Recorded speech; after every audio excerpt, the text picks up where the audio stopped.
All right. Aujourd'hui, je suis vraiment stoked parce qu'on va démystifier et explorer un peu plus la caisse des technologies de Desjardins. On va aussi parler de startups en résidence de Desjardins. Puis pour réussir à aborder ce thème-là en bonne et due forme, j'ai des grosses pointures autour de la table. Donc, messieurs, je vous introduis brièvement, mais j'ai Jean-François Trudel, qui est directeur général de la Caisse Desjardins des technologies. J'ai Samir Mounir, qui est directeur senior de développement des marchés. Et puis, j'ai Éric Morin, qui est un des responsables de Startups en résidence Desjardins. Donc, on a beaucoup de choses à aborder pour expliquer comme il faut à l'audience de Ça se passe, qu'est-ce qui se passe, justement, avec cette organisation-là. Donc, je me lance avec notre première question, puis on va rentrer dans le contenu à travers tout ça. Première question, pourquoi est-ce qu'il y avait un besoin de créer une caisse technologique qui était affiliée, évidemment, mais différente de juste l'institution légendaire de Desjardins, pardon? En fait, ben, tu sais, pour arriver au pourquoi, en fait, je vais te mettre un petit peu en contexte de, tu sais, de la création de la caisse. À l'époque, en fait, là, ce qui s'est passé, c'est qu'on a réuni, tu sais, plusieurs personnes de l'industrie qui comprenaient bien les besoins du secteur. Puis, tu sais, on s'est rendu compte que dans le secteur des technologies puis de l'innovation, ça va rapidement. Tu sais, le marché évolue, il y a différents types de profils d'emploi. Puis, on voulait être capable de générer une masse critique d'individus pour être capable de bien leur répondre. Fait qu'en fait, l'idée de la création de la caisse, ben, ça a été de dire, bon, on va centraliser la clientèle, l'offre de service, des gens à l'interne qui connaissent bien l'écosystème pour pouvoir être en mesure de bien leur répondre, bien les accompagner. Puis en fait, ça s'est fait sur différents angles. Fait qu'on a, tu sais, la Caisse des technologies, en fait, regroupe l'ensemble des types de services. Fait qu'on parle de tous les services qui vont toucher aux professionnels de l'industrie, mais également aussi, tu sais, tout ce qui touche l'accompagnement au niveau de l'entrepreneurial. Fait que ce que ça pourquoi, en fait? Ben, ça permet de faciliter, tu sais, la relation, tu sais, de l'écosystème avec l'ensemble de l'offre de services de Desjardins à un seul endroit. Fait qu'on, tu sais, on vient limiter le temps, un accompagnement de plus haut niveau. Puis bien entendu aussi, ben, on s'investit, la Caisse en tant que coopérative se réinvestit les excédents, puis s'investit énormément à l'intérieur de l'écosystème. Fait que c'est comme ça vient faciliter, en fait, le pont entre le secteur puis l'institution financière, là. Fait que c'est un peu ce que ça voulait là, comme organisation, là. Mettons, essayer de remâcher ce que tu viens de dire, Jean-François, à un moment donné, il y a eu un insight ou une réalisation, mettons, chez Desjardins que les compagnies de tech, puis même les employés qui font carrière en tech, c'est un peu comme des bébites à part. Puis au niveau service, produit, accompagnement, peut-être que ça mériterait comme une offre de service puis quelque chose de plus spécifique. Ça fait-tu du sens? Exact. Oui, tout à fait, puis surtout plus personnalisé, tu sais, dans le sens que, tu Mm. sais, puis je peux peut-être donner un exemple, là, quand on regarde le parcours, typique des gens de l'industrie vont naviguer entre différents statuts, par exemple, d'emploi, vont passer d'un professionnel, vont devenir consultants, vont démarrer, une start-up. Fait que c'est sûr qu'une institution financière qui comprend bien cette réalité-là va être en mesure tu sais, d'éviter les zones de glissement entre ces changements de statut-là. Puis cette caisse-là aussi, étant donné qu'encore là, on est associé au secteur, ben on est une partie prenante de l'écosystème. Fait qu'on travaille à la fois avec les acteurs qui collaborent avec les étudiants, les différents bootcamps. On va travailler aussi avec les associations de consultants.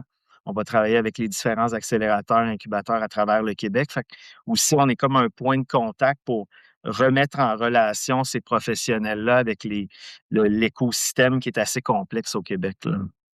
Ouais, c'est there's levels to this world. Genre, il y a beaucoup de beaucoup de parties mouvantes dans notre écosystème, là, surtout au Québec, là, avec, mettons, le rôle du gouvernement puis de certains fonds institutionnels puis tout. Fait que je pense que c'est le fun d'avoir un shepherd ou un guide qui est capable de cogner aux bonnes portes puis passer les bonnes poques au bon moment, mettons.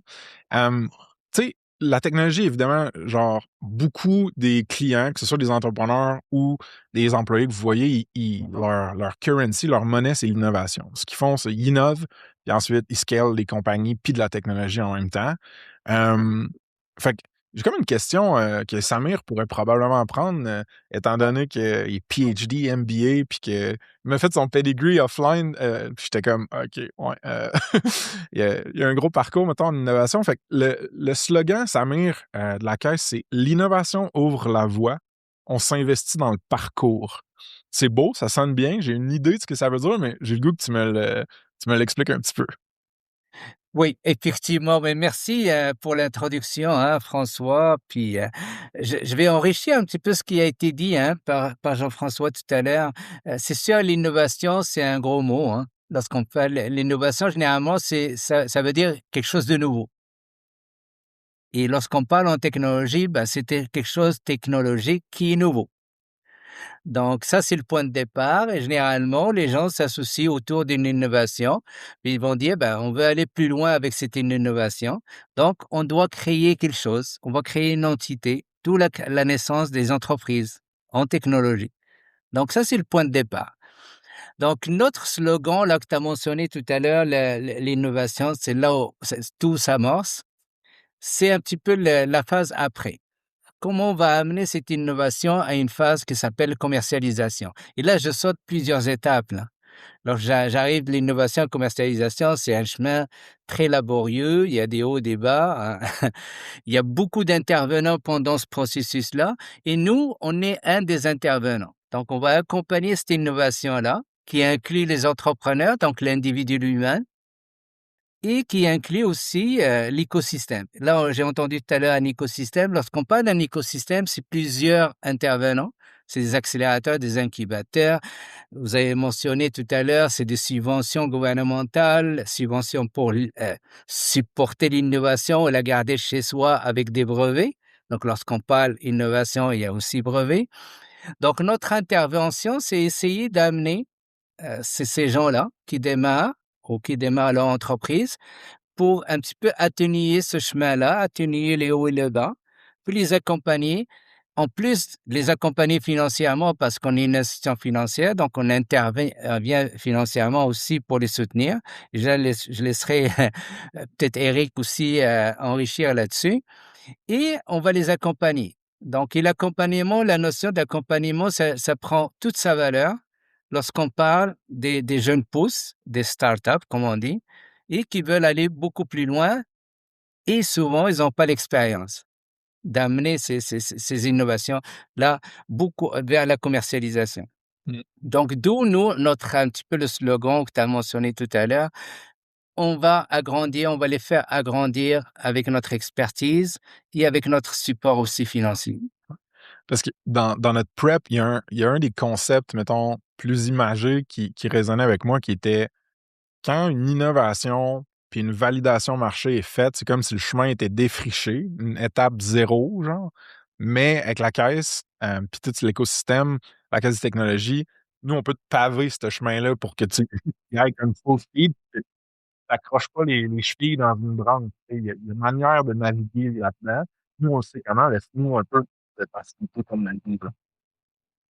Effectivement, il y a la notion de paver le chemin, de les accompagner. Puis n'oublie pas, là, on ne le fait pas tout seul.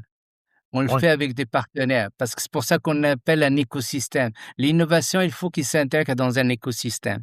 Donc, nous, on est part de cet écosystème. On va le paver avec nos collaborateurs, avec nos partenaires et on va en parler tout à l'heure, comment on s'est positionné avec les collaborateurs, avec les partenaires. Il faut pas négliger aussi l'apport de tout ce qui est support gouvernemental et tout ça au début de l'entreprise, là. Donc ça permet vraiment de les amener à un certain niveau, mais plus tard, ils ont besoin vraiment des gens comme nous, comme la Caisse des technologies, qui est une institution financière, pour aller beaucoup plus loin que les subventions et tout ça peuvent les amener. Éric, je suis quand même curieux que tu décrives un petit peu le chapeau que toi tu portes, puis où est-ce que tu fites dans ce décor-là qu'on est en train de peinturer, là? C'est un mariage parfait. Il n'y a pas de mariage parfait. Mais en tout cas, là, on est vraiment des bons partenaires. On travaille beaucoup main dans la main. Moi, je suis peut-être plus dans la partie on s'investit dans le parcours. Parce que ben, j'a- j'apprends rien à personne euh, quand on rappelle que les startups ils ont quand même un taux d'échec qui est historiquement élevé. Là, c'est souvent estimé à peu près à 90 qui Ouais. échouent, donc plus ou moins 10 de réussite à long terme. Euh, Puis, dans les premières années, ça floppe parce que ça peut être une mauvaise adéquation au marché, un manque de fonds, beaucoup un manque de fonds. Donc là, oui, et la caisse et Startup à résidence peut intervenir, mais au-delà de tout ça, l'accompagnement, c'est d'intervenir quand il y a des erreurs de gestion, des chicanes entre les fondateurs, fondatrices. Ça a l'air de rien, mais c'est une des top 3 causes d'un échec euh, dans la tech, là. Euh, Puis, il y a certaines données aussi qui confirment que quand les startups passent par des accélérateurs, des incubateurs, ils ont un taux de survie qui est vraiment beaucoup plus élevé, donc avec vraiment des proportions qui sont supérieures à la moyenne générale de 10.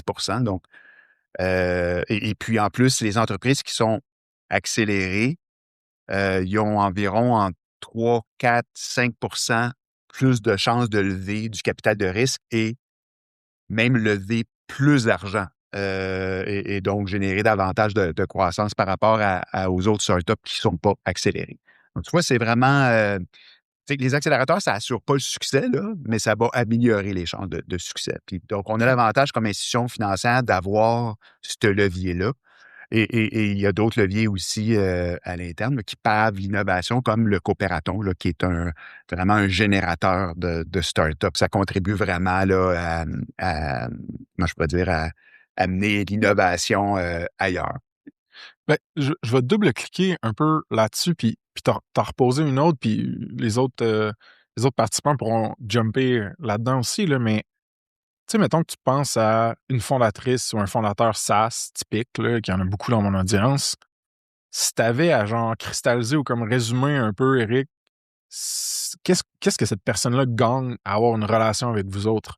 Que ce soit la caisse de technologie ou de passer par Startup en résidence, mettons, sais-tu que vous êtes là au début spécifiquement, tout le long du journey? Ou, tu sais, parle-moi un peu de ça. On a l'avantage, pour dire que chez Desjardins, on part de zéro puis on monte à 100. OK? Ouais. Je parlais du coopératon, là, c'est des collègues à moi qui s'occupent de ça. Tu sais, c'est vraiment partir d'une idée puis vraiment former l'entreprise. Donc, Desjardins réussit là, avec ses différents leviers à carrément bâtir l'entreprise avec les fondateurs, fondatrices, les gens qui ont une bonne idée, ils l'aident à concrétiser. Nous, on va arriver plus tard. Donc, tu sais, le volet accélération, on est vraiment à la frontière de la commercialisation. Donc, l'entreprise, on aime bien le SaaS. C'est aussi bien intéressant pour les investisseurs. Mais tu sais, on va intervenir là, juste pas loin de la fin de la vallée de la mort. C'est-à-dire, OK, on commence notre croissance, on a déjà des revenus mensuels récurrents, ce qui est la beauté du SaaS, mais on n'est pas encore là. Tu sais, quand on tente de bâtir une ronde d'investissement, on sait un peu comment faire, mais pas tant. Donc, nous, on intervient là. Tu sais, on va les aider au niveau de leur prévision financière. On va vraiment revoir leur market need. Là. Tu sais, souvent, c'est la cause numéro un où le produit qu'ils ont développé ne résout pas vraiment un réel problème. Donc, on va intervenir là, voir si on peut les aider à pivoter. Et c'est là où ils ont un cash burn hyper élevé. Donc là, la caisse peut arriver et les aider parce qu'ils ont soit qu'ils ont un manque de financement ou une mauvaise gestion financière. Donc, et à la fois la caisse peut intervenir, Startup en résidence peut intervenir pour adresser ce point-là. Ils ont peut-être une équipe qui n'est pas adaptée, inadaptée. Donc là, il y a un manque de compétences complémentaires. Nous, on peut contribuer avec notre réseau à les aider à ce niveau-là. Il faut voir ça comme un safe space, là, où on se dit les vraies affaires, où on bâtit une relation, puis les servir de tremplin vers finalement de la Mais, croissance par l'accompagnement et l'investissement. right. Puis, à t'écouter parler, puis peut-être que Samir pourra jump là-dessus. Ouais.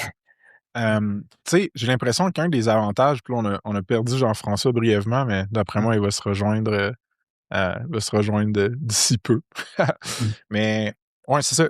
Je t'écoute parler, Eric, puis même Samir, puis je suis comme, un des edges ou des avantages que je vois, c'est que vous parlez déjà le langage. Genre, tu sais, savoir c'est quoi une phase, t'es rendu où dans ta commercialisation, Mmh. ta table de capitalisation, elle fonctionne comment, ton burn, checker ça, tes risques systémiques, tu sais, c'est genre, tu parles déjà le même langage. Fait que ton safe space que tu parles, c'est qu'il doit y avoir un avantage qui se traduit, Samir, par genre, je sais pas, ça va plus vite ou quelque chose comme ça, dealer avec vous autres, tu sais. C'est exactement ça. Être entouré, c'est le nerf de la guerre. On dit le financement, c'est le nerf de la guerre, mais aussi être bien entouré, là. Et tu as mentionné tout à l'heure, François puis Eric, est-ce qu'on est là présent tout le long du parcours? Oui, on est là présent tout le long du parcours. Notamment, c'est sûr et certain comme investisseur ayant fait le capital de risque dans mon passé, avec le capital de risque, tu es un investisseur. Tu as les mains là-dedans, tu es pris là-dedans, tu investi, puis regarde, tu cherches un retour sur investissement. Comme institution financière, c'est sûr et certain, on est là lorsqu'il y a des moments difficiles. C'est sûr, avec un investissement en équité et tout ça, tu vas te faire diluer, on connaît ce langage-là, tu dilues l'entreprise, il te reste pas grand-chose et tout ça, malgré qu'il y a des discussions autour de ça. Nous, on vient avec ce qu'on appelle les non dilutifs. On va te le supporter autrement. Ouais. On va t'accompagner autrement, financièrement. Ça, je parle financièrement. Et une fois qu'on a fait ça, c'est sûr et certain, comme institution financière, on est frileux devant tout ce qui est tech, innovation, parce qu'il y a le risque. On dit toujours tech, innovation égale risque. Et pour ce faire, qu'est-ce qu'on fait? On va s'associer avec des gens comme Eric, au sein de Desjardins, avec d'autres intervenants dans l'écosystème qui ont l'expertise, qui vont nous aider à diminuer ce risque-là. Donc, nous, on intervient tout le long du parcours. On essaye de jouer avec eux dans les vallées de la mort, là, parce que la vallée de la mort, il y en a à plusieurs niveaux, surtout dans une entreprise SaaS, là, parce qu'on parle d'une entreprise SaaS. Vous savez, le premier client, aller chercher le premier client, quand est-ce qu'il te paye et tout ça, il y a la gestion du cash flow et tout ça. Je ne vais pas aller trop dans les détails techniques pour une entreprise de ce genre-là. C'est sûr et certain, ils font appel à nous. C'est sûr qu'ils vont pas revenir avec des investisseurs en équité parce que leur valeur n'est pas là. Ils vont se faire diluer, ils vont se ramasser avec des gens qu'ils n'aiment pas aussi dans leur board. Lorsque tu es dans l'équité, tu es sur le board, hein? Tu fais partie de l'entreprise, des fondateurs de l'entreprise, là. Donc, nous, on intervient, on est vraiment indépendant. On va te donner un levier financier. J'appelle ça un levier financier, c'est le vrai mot levier, là. Parce que dans une structure de financement, tu as de l'équité, de la devanture convertible que Eric il a mentionné tout à l'heure, c'est-à-dire que tu vas soit le convertir en équité ou soit tu le rembourses dans le temps, ou tu vas aller chercher de la pure dette. Une fois que tu as des revenus, bah, tu rembourses cette dette-là. Donc, tu n'as rien perdu au fond. Ça t'a permis uniquement d'aller d'une phase A à une phase B, sans perdre trop dans ton entreprise. J'insiste sur cet aspect-là, ayant fait le VC, là, j'ai vu des gens qui vont faire des rondes de financement, mais basés plutôt sur le besoin du cash que basés sur le niveau d'avancement de l'entreprise. Ouais. Et ça, c'est l'erreur fondamentale qu'on fait là. Ce qu'on appelle, t'arrives pas au point d'inflexion. Là, tout à l'heure, tu parlais, Francis, j'utilise tous ces mots-là pour dire, oui, on comprend le langage des entreprises, on comprend le langage des entrepreneurs parce qu'ayant nous-mêmes, moi-même, j'étais entrepreneur, 3 entreprises, on a fait des sorties, j'ai fait des sorties publiques sur Nasdaq, j'ai fait des sorties qui sont pas publiques, privées. Ouais. Je me suis cassé la gueule avec une entreprise, comme Eric l'a mentionné. Ouais. Donc, on apprend de ses erreurs. Donc, on comprend le langage, on comprend un peu les enjeux. Donc, c'est pour ça. Et on a une certaine expertise. Puis j'arrête là, Francis. Je crois que tu veux intervenir. Ouais, mais c'est pas grave.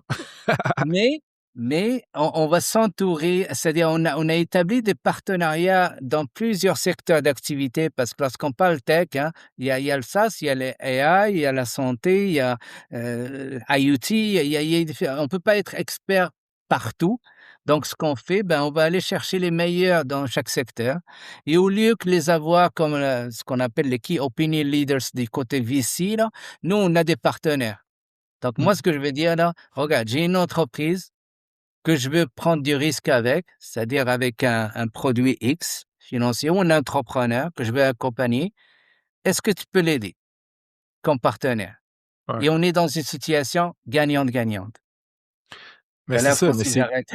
Je vois. mais non, non, non, c'est bon, c'est tout solide. Puis, tu sais, ce que ça me fait réaliser, c'est que c'est en tout cas, à parler avec vous autres, c'est plus que juste parler le langage. C'est que vous êtes des natives, vous êtes des natifs du territoire de l'entrepreneuriat. Vous l'avez fait, vous autres. Puis, tu sais, évidemment que c'est pas tout le monde dans la Caisse des technologies, puis pas tout le monde chez Startup en résidence qui a fondé des compagnies, fait des exits, puis tout, mais il y a, il y a bien du monde comme vous au cœur de cette organisation-là. Puis pour des founders, tu sais, ça résonne fort, ça. Ça pèse dans la balance, mettons. L'erreur qu'on fait toujours, et je veux dire dans l'intervenant de l'écosystème, et là peut-être je vais me chercher des ennemis, c'est s'improviser.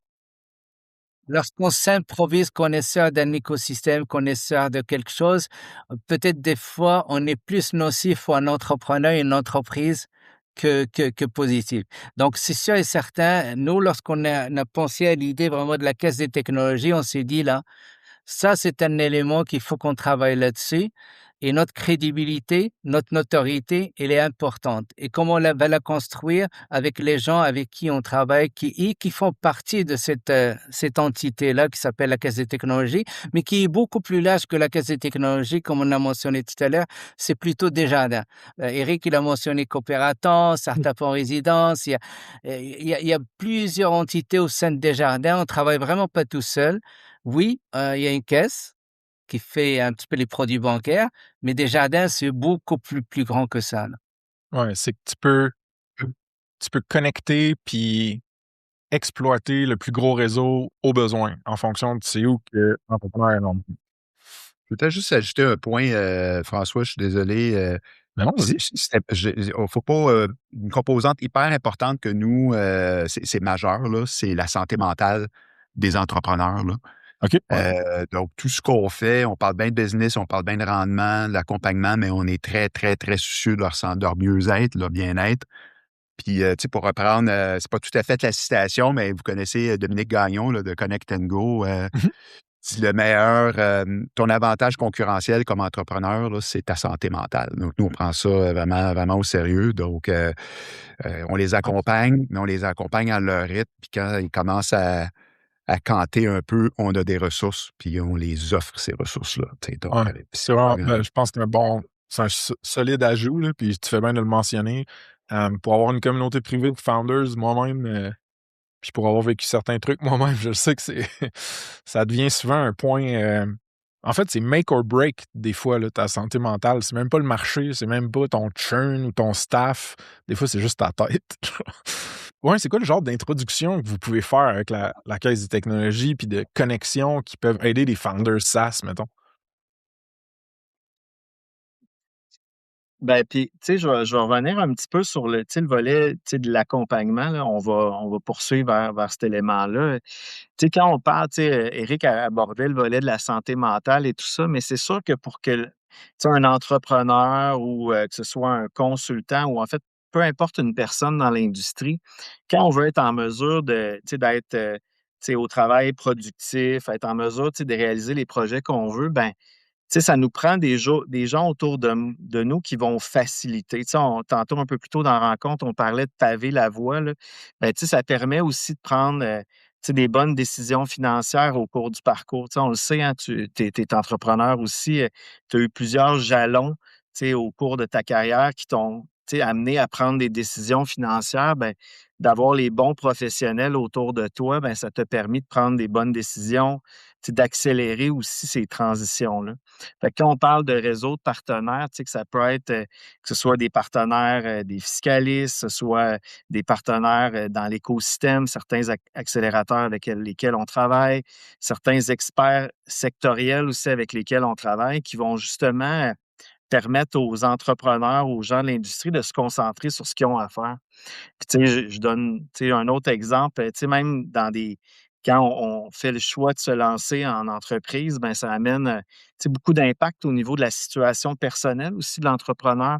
Tu sais, on le voit, là, les statistiques le démontrent, les entrepreneurs, c'est pas nécessairement des étudiants qui finissent l'université qui démarrent. Fait que, tu sais, d'amener des discussions entourant la décision de devenir entrepreneur, ben il y a nécessairement des éléments financiers qu'il faut qu'ils soient optimisés, qu'il faut qu'ils soient regardés. Ça, c'est une façon aussi de décharger mentalement les gens de l'industrie pour qu'ils se concentrent sur l'innovation. Fait que c'est vraiment dans cette optique-là. Fait que On le mentionnait un peu plus tôt chez Desjardins, on a des équipes d'experts là, de différents secteurs, que ce soit dans les devises et tout ça. On a tous les outils pour pouvoir bien accompagner les gens. Après ça, c'est notre travail de mettre en relation avec les bonnes personnes à l'interne aussi, là. Mmh. Puis j'aimerais quand même ça que tu prennes le pivot de la position accompagnement, mais d'un point de vue, employé. C'est-à-dire que ces belles compagnies de technologie-là innovantes qu'on crée, évidemment que le spotlight est souvent sur les founders, les fondateurs, mais n'en reste pas moins que ça se construit avec un paquet d'employés qualifiés, puis ça fait partie de votre clientèle, puis des gens que vous servez pas mal là, à la caisse. Donc, côté employé, mettons que Jean-François, je te dis, une designer, une dev, un PM qui travaille dans une startup, puis qui veut, mettons, une institution comme la vôtre qui catch vraiment sa réalité, c'est quoi le genre de truc que vous offrez ou comment vous vous positionnez pour eux autres? Ben, en fait, tu sais, par la nature souvent tu sais, des employés qui travaillent dans l'écosystème, c'est sûr que c'est des tu sais, il va y avoir plus de transition. Tu sais, souvent, les gens qui vont travailler dans un start-up actuellement, ben, probablement qu'ils ne feront pas leur carrière dans la même start-up. Fait que, tu sais, il va y avoir tu sais, un parcours de vie, un parcours financier qui est différent. Fait que c'est sûr que ça amène, tu sais, un autre degré de prise en charge financière. Fait que, tu sais, puis à partir du moment où on le sait, ben c'est comme ça qu'on va l'aborder aussi. C'est un salarié d'une grande entreprise qui va passer sa carrière, par exemple, chez Desjardins, tu sais, le niveau d'accompagnement va être un peu différent.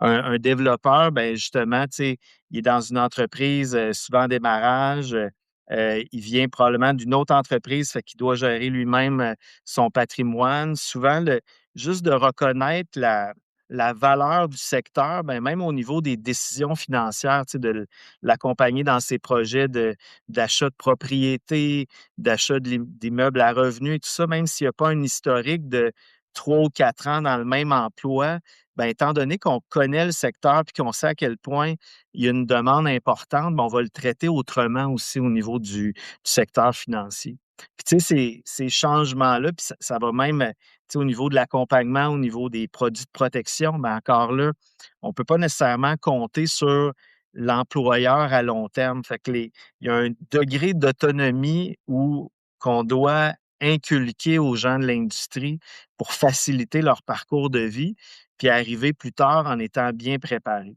Puis l'autre élément aussi, ben, on le voit là, encore là, le taux d'entrepreneurs dans le secteur est assez élevé. Fait qu'encore là, il risque d'avoir à un moment donné un accompagnement pour tu sais, les amener soit dans un autre type de statut. Tu sais, juste un exemple, on travaille avec l'ACI. Ben, l'ACI va les accompagner pour la création de l'incorporation, va les amener plus loin dans les réflexions fiscales qu'ils vont avoir à avoir en changeant de statut. Fait que quand je dis que peu importe le type, c'est que c'est un écosystème dans lequel le salarié est dans une autre posture d'emploi que beaucoup d'autres secteurs d'activité au Québec, qu'on peut penser à la santé, ou tout ce qui est gouvernemental et tout ça. Fait que c'est vraiment de ce côté-là tu sais, qu'on va avoir une relation de proximité humaine avec eux là, pour bien les guider à travers tout ça. Puis, tu sais, Ouais. c'est toujours difficile pour quelqu'un de l'industrie d'arriver d'expliquer ce qu'il fait comme travail, puis que, tu sais, la personne devant eux, tu sais, comprend pas tout à fait là, la mécanique, les styles de revenus qu'ils vont recevoir. Des fois, ils ont des participations dans les entreprises, fait que ça devient lourd pour les gens. Ben, on essaie de rendre ça le plus simple possible, dans nos équipes. Non, et je t'écoute parler, Jean-François, puis je me dis, la variance, mettons, puis le dynamisme dans une carrière tech sur 30, 40 ans, tu peux avoir des stock options dans une petite compagnie qui finalement se fait acheter tôt. Tu peux avoir des stocks liquides dans une compagnie tradée en bourse. Après ça, tu vas être co-founder d'une compagnie qui va fail. Ton revenu annuel, il fait genre des dents de scie de même. Fait que tu sais, c'est clair là, que genre, c'est pas la même job de conseil au niveau financier, puis même assurance, puis tout ça. Non, puis Start-up famille là-dedans, tu sais. Exact. tout à fait, puis il y a peu de secteurs d'activité qui ont autant de variabilité. Tu sais, puis d'ailleurs, il y a différentes caisses spécialisées. Dans le domaine culturel, il y a une caisse aussi spécialisée, puis on le voit qu'on a tu sais, des éléments de Ah ouais? ressemblance au niveau des 2 secteurs d'activité, là. Je savais pas ça. Samir, j'ai-tu un angle mort? Y a-tu quoi que ce soit d'autre par rapport à l'accompagnement employé que tu penses que ça vaut la peine de double-cliquer? Non, je crois qu'il a fait le tour, là, j'essaie de réfléchir. Je crois que Jean-François, il a fait le tour, mais c'est sûr, c'est une bibite à part, hein, Ouais. l'entrepreneur dans ce secteur-là de l'innovation, la tech. Et c'est sûr aussi, il y a un élément, je crois qu'on a soulevé tout à l'heure, là. Moi, ayant été entrepreneur avant que je sois ce que je suis en train de faire actuellement et tout ça, j'avais beaucoup de contacts avec des financiers, que ce soit des investisseurs, des banques et tout ça, là. Et c'était l'enjeu majeur. Est-ce que je dis la bonne chose? Est-ce que je rapporte la même chose? Et surtout, est-ce que je parle avec la bonne personne? Est-ce que je parle avec la personne qui me comprend? Ou est-ce que je parle avec désolé pour le dire là, un financier qui va regarder les états financiers, les chiffres, il craque ça sur Excel, il regarde les ratios, puis il me dit: «C'est, t'as pas de revenus, viens voir lorsque tu as des revenus». Et moi, je sais que je vais avoir des revenus dans 10 ans. Donc la dynamique, nous, ce qu'on apporte à cet entrepreneur-là ou cette entreprise-là, là, c'est il parle avec quelqu'un qui a déjà fait, tu as mentionné François tout à l'heure, tu as mentionné, on l'a déjà fait, on est des entrepreneurs, on sait ce que ça veut dire et on sait que l'innovation à la tech, ça génère pas des revenus du jour au lendemain. Ça prend plusieurs types de financement pour le faire, là. Donc d'où la notion, là, lorsqu'on va aller Jean-François l'a mentionné tout à l'heure, oui, il y a des cycles, hein, c'est en dents de scie, des revenus en dents de scie. Un jour, il a un tel montant par année, l'autre jour, il a pratiquement plus rien et tout ça, il va aller mais il a besoin de faire une acquisition d'une maison, il doit se loger, il doit se nourrir et tout ça, là. Donc si tu as pas un interlocuteur devant toi qui va t'accompagner, qui va t'aider, qui est dans un processus de compréhension d'abord, je parle pas mental là, je laisserai ça cet aspect-là pour Eric, mais au moins de comprendre un petit peu où ce que tu vas, d'où tu viens et comprendre ton milieu. Là, on parlait toujours là de ça, c'est tout ça, ton marché et la valeur que tu vas avoir dans 2 ans, dans 3 ans. Donc en sachant tout ça, bah, tu te dis: «OK, j'ai envie d'aider cette personne-là et je vais l'aider de cette façon-là et je vais essayer de travailler, avec mon institution financière qui s'appelle Desjardins pour essayer d'aller beaucoup plus loin que uniquement regarder son capital actuel qui est zéro. Généralement, ils mettent en garantie leur condo et tout ça, là. Lorsque tu regardes leur bilan perso, il y a pas grand-chose là-dedans et souvent, lorsqu'on base les crédits et tout ça, on va le baser sur ces aspects-là. Donc c'est pour ça que ça te prend un interlocuteur et c'est très important, là. Puis là, on a comme parlé du soutien qui est apporté à des entrepreneurs, à des compagnies, puis à des employés de ces compagnies-là. Mais Eric, si tu veux répondre à celle-là, une des choses que vous faites, c'est de soutenir aussi l'écosystème. Puis c'est quand même un peu plus vague que c'est pas une entité claire comme une fondatrice, un employé. Mais qu'est-ce que ça veut dire, mettons, pour de ton point de vue, soutenir l'écosystème? Puis j'imagine Jean-François pourra chip in aussi après, là. Ce mot écosystème qu'on prononce, je ne sais pas si c'est une bonne chose ou une mauvaise chose, mais on doit prononcer ça à peu près 100 fois par jour. Ah, c'est ça, ça Puis devient galvaudé un peu sans vouloir. Fait que comment qu'on l'explique, genre? ouais, on pourrait remplacer ça par constellation ou tu sais, des choses qui s'entrechoquent ensemble. En gros, tu sois entrepreneur, VC, investisseur institutionnel, tu es pas tout seul. On a tout un job de se soutenir, mutuellement. Ça fait un peu drôle parce qu'on a toujours l'impression qu'on travaille dans un monde, très concurrentiel, mais quand vient le moment de supporter un entrepreneur, une entrepreneur, tu sais, qui bâtit notre pays de demain, surtout dans un contexte particulièrement, géopolitico-économique complexe, là, si on peut dire ça, ainsi. Ben, tu sais, ces entrepreneurs-là ont encore besoin de plus de soutien, puis c'est pas le rôle de juste une institution financière ou d'un accélérateur ou d'un VC, c'est le rôle de toutes les institutions financières, de tous les acteurs gouvernementaux, de tous, les accélérateurs, incubateurs canadiens. C'est notre job de les soutenir. Donc, pour les aider à, c'est pour ça qu'il faut s'entraider finalement, parce qu'on a tout le même client. Puis on doit vraiment tout faire pour faciliter la vie de ces bâtisseurs-là. Donc, je pense que c'est ça le meilleur exemple de soutenir l'écosystème. C'est une responsabilité, en fait.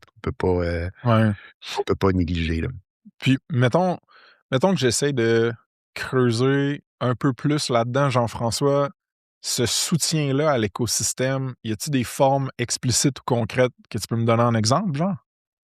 Ben, en fait, tu sais, pour atteindre c'est un peu cette mission-là, puis tu sais, Desjardins, ça reste une coopérative, hein. Fait que c'est sûr que tu sais, être porteur d'une économie forte, ben, tu sais, c'est dans notre ADN comme Desjardins. Ben, concrètement, ça peut se matérialiser sur différentes choses. Tu sais, on peut parler, tu sais, de bourses directes à certains entrepreneurs. On peut parler tu sais, que Desjardins soutient à travers le Québec, tu sais, plusieurs accélérateurs, plusieurs incubateurs. Ça peut être aussi plein de projets qui sont amenés par des gens de l'écosystème, qui sont soutenus aussi par Desjardins. Fait que, tu sais, la nature du soutien est, oui, d'une part économique, mais aussi à l'intérieur même de ces partenariats-là, ben, tu sais, Desjardins, on est hands-on. Fait qu'en fait, on va contribuer à l'autonomie financière des gens, tu sais, on le voit, là, on en parlait un peu plus tôt, mais tu sais, l'accompagnement de l'entrepreneur dans ses besoins personnels, ses décisions, ben, on peut mettre notre expertise à contribution pour aider nos partenaires à mieux soutenir leurs entrepreneurs.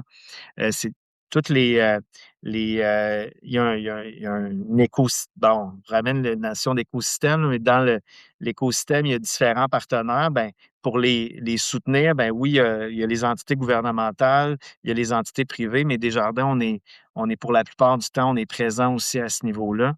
Fait que, encore là, c'est via nos dons commandites. Fait qu'il y a un paquet de leviers qu'on utilise pour soutenir l'écosystème, mais quand on fait affaire avec une coopérative comme la nôtre, ben, c'est ce qu'on s'attend. C'est qu'il y a une redistribution qui va être faite pour continuer de soutenir. Tu sais, des fois, je le transpose un peu comme les fondateurs. Souvent, les fondateurs dans le domaine de l'innovation, tu sais, vont se réinvestir de deux façons, souvent, soit via, tu sais, on voit beaucoup d'anges et tout ça, mais aussi dans l'accompagnement. Fait que c'est un peu la même mécanique. Plus que les gens font affaire avec nous, ben, plus qu'on s'implique puis on redonne dans la communauté.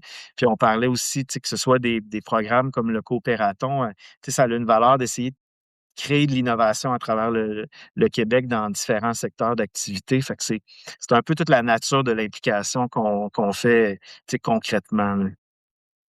Ouais, c'est de s'assurer que cette roue-là continue de tourner puis que ça fait pas juste sortir des gagnants qui ensuite font plus partie de la roue. Puis même chose pour vous, quand vous gagnez, quand vous avez des retours, etc., vous en remettez carrément dans le début de la roue, là. Bon, analogie boiteuse, là, mais je suis curieux. Là, on s'en va vers notre closing, messieurs, là. Puis j'aimerais ça entendre une version de la réponse de chacun d'entre vous. Puis la question, c'est, mettons que vous avez un message à faire passer au monde, aux gens en tech au Québec, que ce soit des fondateurs, des employés ou des futurs fondateurs ou employés en tech, ça serait quoi le message? Puis ça peut être Éric qui commence, puis on va faire tout le monde. Je pense qu'on peut en passer des bons. Moi, j'en ai une coupe. Je pense Vas-y, que garde tout. le premier, c'est pense global, là, tu sais, ton mindset, il doit être mondial dès le jour 1. Là. On pense, il y a trop d'entreprises encore qui pensent, qui se construisent juste au Québec, comme si le Québec, c'était le marché final, le Québec, Ontario, ou le Canada. Donc, ton premier client peut être local, mais définitivement, ton produit, ton branding, ton architecture, il faut que ça soit global. Il y a tout aussi la notion de, tu sais, l'exécution va battre l'idée, là. Donc, tu as des bonnes idées, il y en a partout, mais ce qui compte vraiment, c'est des équipes qui vont... Tes équipes, il faut qu'ils itèrent vite, il faut qu'ils vendent tôt, trouve ton premier client rapidement, tu sais, règle tes enjeux humains avant que ça explose. Donc, l'exécution, ça, c'est super important. Puis je dirais toujours protéger les humains qui sont derrière les startups. On parlait des employés tout à l'heure, nous autres aussi. Si ça va pas bien, il faut être là pour les appuyer. Puis on a cette capacité de le faire aussi chez Desjardins. Tu sais, toute la notion de charge mentale, la dynamique d'équipe. Donc, protège l'humain derrière la startup. Puis aussi, le dernier point, c'est qu'on est bien meilleur qu'on pense. On a tendance de se sous-estimer, mais on est meilleur qu'on pense. 100%. Samir? Oui, pour ne pas dupliquer ce qu'il disait, Eric, qui est pertinent, je dirais, il y a une notion, je fais le mentorat moi-même, ça fait des années. J'accompagne beaucoup d'entrepreneurs dans ce contexte-là. Puis l'aspect psychologique, oui, il est parce que tu es tout seul. La solitude, un entrepreneur, il est solitaire, c'est clair. Donc il faut casser cette solitude-là et le premier, mot là, après des années là, j'aurais dû le faire moi-même aussi, savoir s'entourer. Pas bien s'entourer, savoir s'entourer, parce qu'il y a beaucoup de monde. Lorsqu'on Mmh. parlait d'écosystème et la notion de définition d'écosystème, c'est vrai, hein, on l'utilise un peu partout là, mais il y a une définition bien précise là. Mais savoir s'entourer. Avec qui on s'entoure? Parce que tu peux perdre beaucoup de temps, beaucoup d'argent lorsque tu es mal entouré. Ouais. Le deuxième point là que je voudrais vraiment, pratiquement un conseil que je me donne moi-même là, savoir écouter. Lorsqu'on est à l'écoute, bah, généralement, hein, on est des êtres humains, on est fait pour parler et souvent on n'est pas fait pour écouter. Et par contre, lorsqu'on est à l'écoute des fois là, c'est là où on voit qu'il y a des enjeux, on a certains aspects et un entrepreneur, c'est un fonceur. Il veut défendre son idée et généralement, c'est ça la meilleure idée, hein, du monde là et je le comprends là. Je la comprends, c'est normal. Mais par contre, il faut se donner une certaine discipline à l'écoute et écouter les gens qui t'entourent comme il faut. Donc, savoir s'entourer avec les bonnes personnes, écouter. L'autre chose que je voudrais amener là, c'est vraiment défoncer les portes parce qu'on reçoit tellement de non. Moi, c'est ces 3 choses-là là, que je me donne à moi-même. Il y a aussi, le 4e, c'est vraiment je les ai classés, hein. Le 4e, c'est oser. Mmh. Parce que généralement, on n'ose pas. Ben, je connais pas ce marché. Je vais aller aux États-Unis, marché des États-Unis, non, je connais pas. Je vais aller en Chine, par exemple en Asie, c'est sûr et certain, il faut dealer avec des gens du lieu. En Asie, non, ils n'ont pas essayé de venir puis créer ton écosystème toi-même, mais il faut oser. Il faut oser parce que les marchés sont un peu partout. Et les marchés sont pas limités, comme il a dit Eric tout à l'heure, là, sont pas uniquement limités au Québec et au Canada, ce qui est l'erreur qu'on fait souvent lorsqu'on démarre, parce qu'on peut démarrer avec un marché qui est autre que le Canada. Je crois que je 100%. vais arrêter avec ces 4-là. Eh oui, beaucoup de sagesse à dropper, Samir. Merci. C'est bon. Puis Jean-François, tu veux-tu nous closer un peu avec le tien? Oui, ben, en fait, peut-être pour, tu sais, je suis totalement d'accord avec ce qui a été mentionné. Tu sais, je pense que d'être accompagné très tôt, puis tu sais, je vais l'amener de façon générale, là, mais tu sais, au niveau du volet des finances personnelles, là, tu sais, puis il est démontré de façon probante que quelqu'un qui est accompagné tôt dans sa vie financière, tu sais, va mieux réussir, va avoir un patrimoine plus important. Fait que, tu sais, la notion de commencer tôt à travailler avec des gens pour échanger, puis, tu sais, Samir l'a mentionné, d'être capable aussi d'avoir l'ouverture de se questionner, tu sais, par rapport aux décisions financières qu'on prend. Fait que, tu sais, toute la notion de cet accompagnement-là, hein, c'est pas pour rien que les services financiers existent, les conseillers financiers, puis encore mieux quand tu as des gens qui comprennent ta réalité. Fait que tout cet accompagnement-là est hyper important. L'autre élément que je vais amener aussi, c'est d'être exigeant envers les attentes. Tu sais, dans le sens que les professionnels qui travaillent avec nous, là, c'est important d'avoir les bons professionnels. Fait que, tu sais, Samir en parlait, tu sais, souvent, on va perdre du temps avec différents intervenants. Fait que je pense d'avoir un degré d'attente important avec les gens avec qui on va travailler, puis de ne pas hésiter de changer, tu sais, dans le sens que quand on n'a pas le bon intervenant avec nous, tu sais, que ce soit, tu sais, puis au niveau financier, c'est important, là, quand on a des discussions qui sont, sur des choix financiers, tu sais, puis ça va loin, là, souvent dans nos bureaux, on va échanger de séparation, Éric en parlait tantôt de, tu sais, une séparation même d'actionnaires, tu sais, il y a des où ça va amener des, tu sais, des besoins importants, ça prend de la proximité. Fait que je pense qu'il faut trouver aussi les personnes qu'on va être capable de, tu sais, de s'ouvrir, là, puis d'être capable d'avoir des discussions franches, d'échanger sur des sujets qui vont, tu sais, qui sont au-delà de, tu sais, de la surface pour vraiment être en mesure d'être bien accompagné. Fait que, cette exigence-là, je pense qu'elle est très importante là, dans le secteur financier. Puis encore plus aujourd'hui, quand on voit que la place du numérique on peut faire beaucoup de nos opérations via les plateformes numériques, mais quand on échange avec une personne, ben, on va être capable d'avoir quelqu'un qu'on va aller plus loin en termes d'échange. Là. Amen. Je pourrais pas mieux dire là-dessus. Honnêtement, messieurs, j'ai appris beaucoup.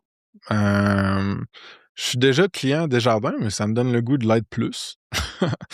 Fait qu'à voir quels produits ou services fonctionneront pour ma personne ou mes compagnies. Si il reste des questions, de l'intérêt par rapport au monde qui ont écouté ça, là, puis qui se disent OK, ben, tu sais, sure, j'aimerais ça être accompagné, mais c'est où que je vais, tu sais?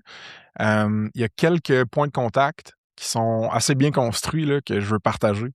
Fait que pour ce qui est de la Caisse des technologies, Caisse Tech, CAISSETECH, caissetech.com, il y a toute la navigation qui est bien architecturée là-dedans pour trouver où parler, remplir le formulaire, avoir le bon support.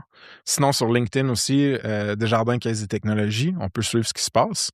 Puis, du côté d'Éric, Startup Résidence, le site web de Startup en résidence, c'est startup-résidence.ca. Donc, startup-résidence.ca. Puis, même chose, suivre sur LinkedIn Startup in Residence ou Startup en résidence. Toutes les nouvelles sont là. Écoutez, je pense qu'on est rendu à notre closing. Ça a été un privilège de pouvoir jaser avec vous autres, Jean-François, Samir, puis Éric. Merci beaucoup. Puis, je vous souhaite bon vent pour la suite. Merci. Merci à toi. Beaucoup, François.